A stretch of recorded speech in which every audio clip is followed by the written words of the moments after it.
As usual, Walter stopped at the bakery on his way home from school. He bought one large jelly-filled donut.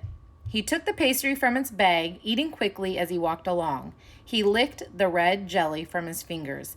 Then he crumpled up the empty bag and threw it at a fire hydrant.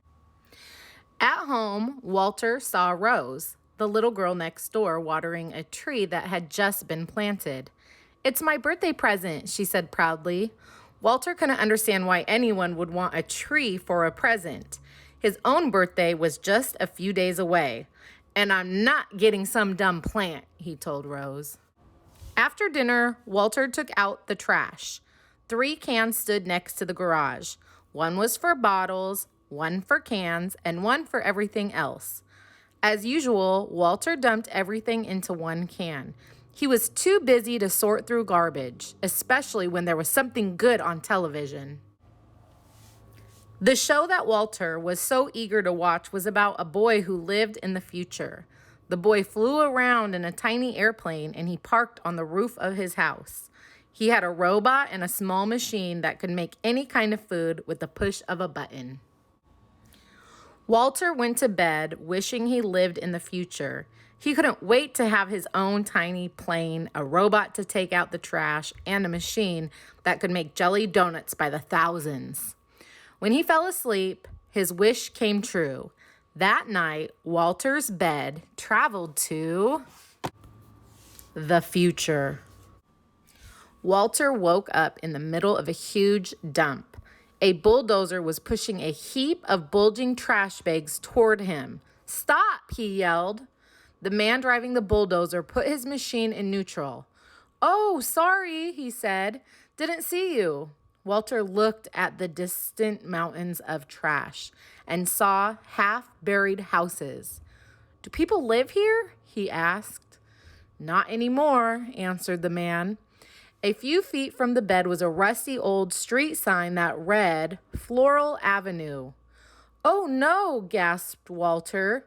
He lived on Floral Avenue.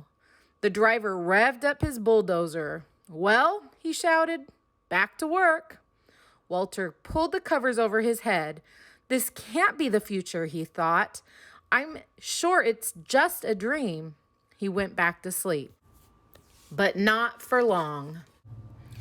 Walter peered over the edge of his bed, which was caught in the branches of a tall tree. Down below, he could see 2 men carrying a large saw. "Hello?" Walter yelled out. "Hello to you," they shouted back. "You aren't going to cut down this tree, are you?" Walter asked.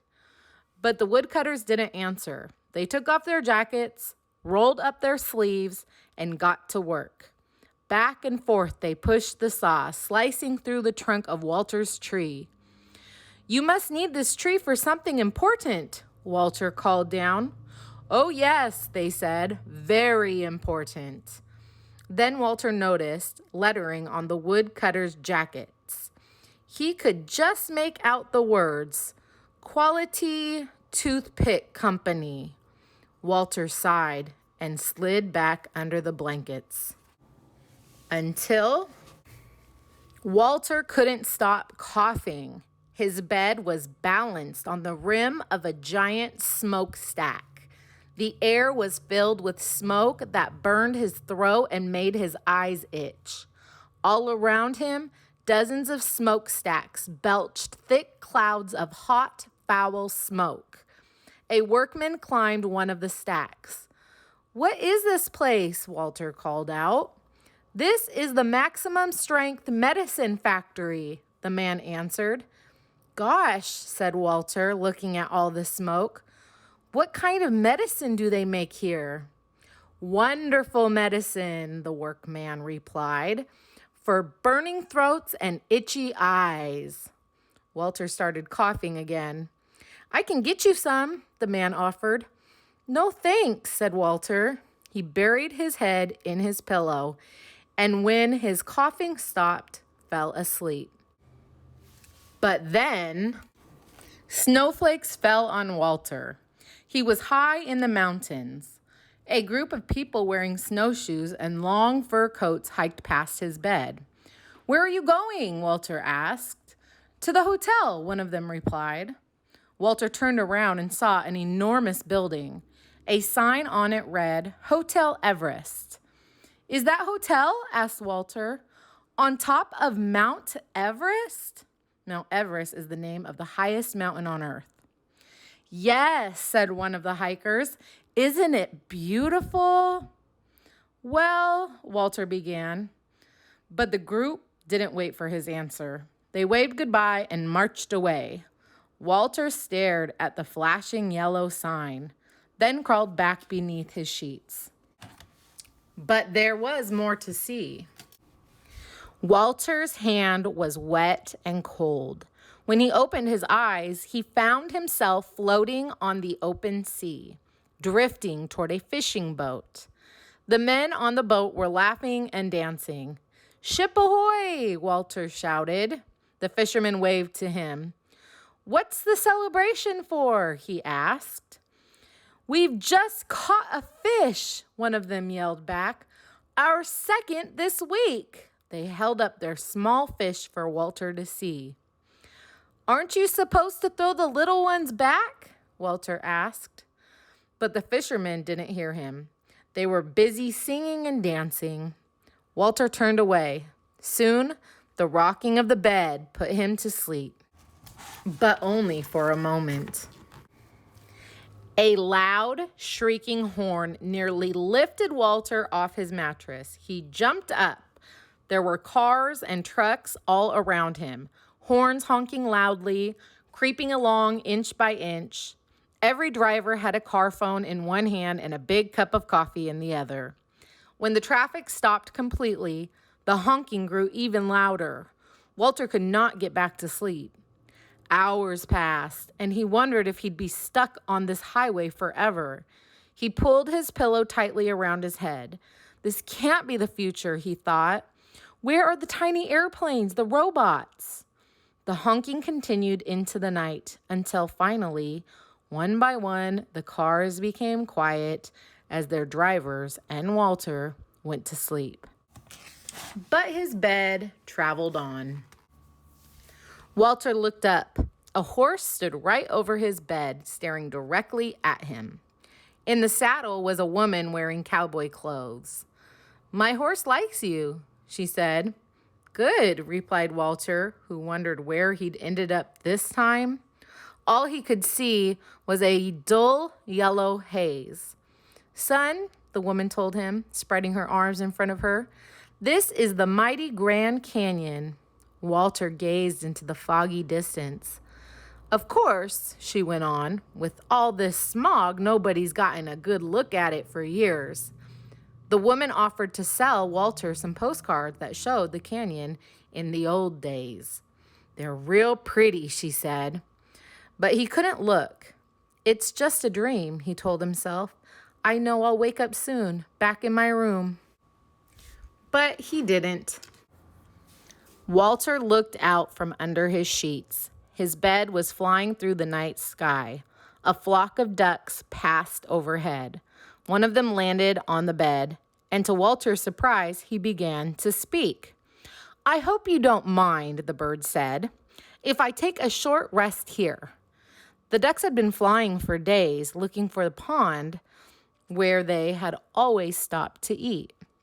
"I'm sure it's down there somewhere," Walter said, though he suspected something awful might have happened. After a while, the duck waddled to the edge of the bed, took a deep breath, and flew off. "Good luck," Walter called to him. Then he pulled the blanket over his head. "It's just a dream," he whispered, and he wondered if it would ever end. Then, finally, Walter's bed returned to the present.